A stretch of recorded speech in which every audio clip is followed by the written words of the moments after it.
All right, guys, today we are going to go over the review for the Unit 4 DCA. This is part 1 of the video. Please refer to part 2 if you want to look over the second half of the review. So we're going to start with number 1. It's asking which of the following is a factor of 3x cubed minus 24x squared plus 48x. So before we move any further with factoring, remember we always want to look for a greatest common factor first. In this case, our greatest common factor is going to be 3x, because 3 is the greatest common factor of our coefficients, and x is the greatest common factor of our variables. So I'm going to factor out a 3x, and I'm going to be left with x squared minus 8x plus, and get my calculator out here, 48 divided by 3, 16. Okay, then from here we can factor x squared minus 8x plus 16. So we're looking for a negative a, so that means both of my factors are going to be negative, so that would be an x minus 4 times x minus 4, which can also be written as x minus 4 squared, which means my answer choice is C. All right. If you have trouble factoring this, remember you can always use a T-chart to list all of your factors. Next, looking at number 2, it's asking us about an expression that is equivalent to the expression square root of x to the 10th power y to the 16th. So what we're going to do here is we are going to convert this into a rational exponent. So remember, this square root has a power of 2. So this is going to be x to the 10 over 2 power and y to the 16 over 2 power. 10 over 2, that simplifies to 5. And 16 over 2 simplifies to 8. So you're left with x to the 5th, y to the 8th. All right. Number 4 is asking us to divide 3x cubed plus 5x squared plus x plus 6. Divide that by x plus 3. So I am going to use synthetic division for this. You are more than welcome to use synthetic or long division. So if I set x plus 3 equal to 0, I get x equals negative 3. So to set up, I have a negative 3 inside my box, and then I have a coefficient of 3, 5, 1, and 6.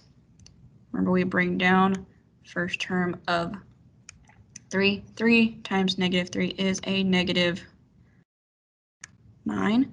5 plus negative 9 is negative 4. Negative 4 times negative 3 is going to be a positive 12. 1 plus a positive 12 is going to be a positive 13. Negative 3 times 13. That one I don't have memorized. So that's negative 39. So a positive 6 plus a negative 39 gets us negative 33. So we're going to be left with 3x squared, because it's 1 power less than what we started with, minus 4x plus 13. And then our remainder, remember, we write that as a fraction over our divisor, so it's going to be minus 33 over x plus 3. That is our answer. All right. Number 5 is very similar to number 2 in that it is asking us to write this radical expression in its simplest form, which means we are going to be looking at rational exponents and the like. So 63 is not a perfect square, so we are going to have to write factors of 63 in order to find a perfect square. So we obviously have 1 and 63 is not divisible by 2. We divide 63 by 3. We get 21, so 3 and 21. And then I don't believe 63 is divisible by 4. Nope, it is not. It's not divisible by 5, so we'll go try 63 divided by 6. Nope, 63 divided by 7 gets us 9. So 7 and 9. 9 is a perfect square. So if we split that, square root of 7, square root of 9, that gets us 3. Now for x to the 5th, 5 over 2, it would be x to the 5th over 2 if we were to write it in fraction form. 5 over 2 doesn't simplify. So what we need to do is we need to also split x into x to the 4th times x, because 4 plus 1 is equal to 5. And then if we take each of those and write them as a fraction, we get 4 over 2, which simplifies to x squared. And then this 1/2, it doesn't simplify, so we will have 1x left inside the radical. So I'm going to erase here because I'm running out of room. Actually, I have a little bit. So, and then y 6 over 2 is equal to y cubed. Now I'm going to erase so I can write my final answer. We're going to have 3x squared y cubed times the square root of 7x. All right. And moving on to page 2. Or second half, bottom half of this page, excuse me. Moving on to the bottom half of the front page. Number 3 says the total of 2 polynomials is 4x to the 4th plus 3x cubed plus 5x squared plus 2x plus 7.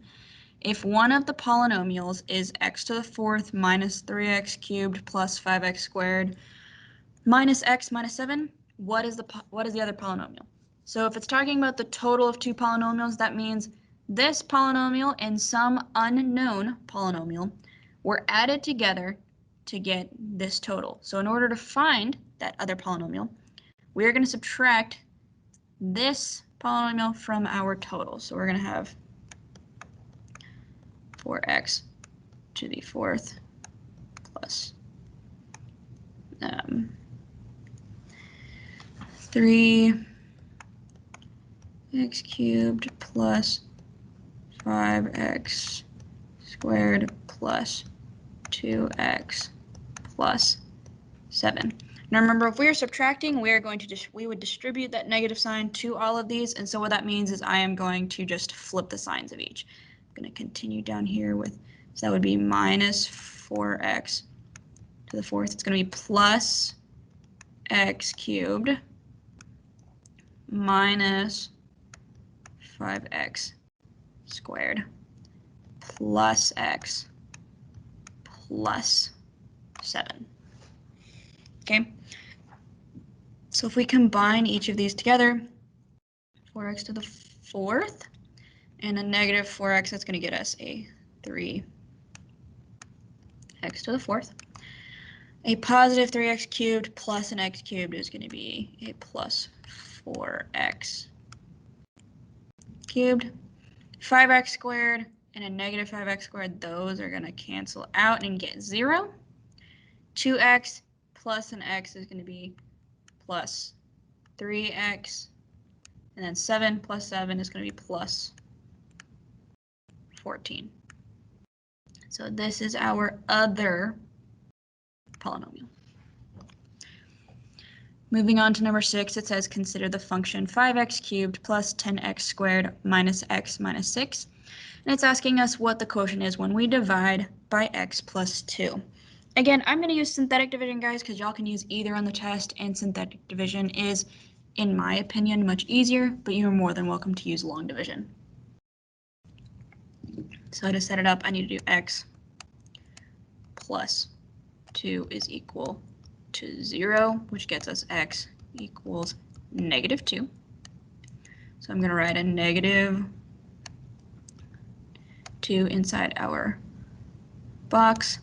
My coefficients are 5 for x cubed, 10, and then a negative 1, because minus x is negative 1, and then minus 6. Bring down the first term, which is 5. 5 times negative 2 is negative 10, which that gets us 0 when we add them together. 0 times anything is 0, so negative 1 plus 0 is going to be a negative 1. Negative 1 times negative 2 is going to be a positive 2. Negative 6 plus a positive 2 is going to be negative 4. Starting with 1 power less than my original, it's going to be 5x squared plus 0x, which again, that is not going to be in our final answer, but and then minus 1, and then minus, it's going to be 4 over our original divisor of x plus 2. All right, guys, please go ahead and see part 2 of this video for the back page of the review.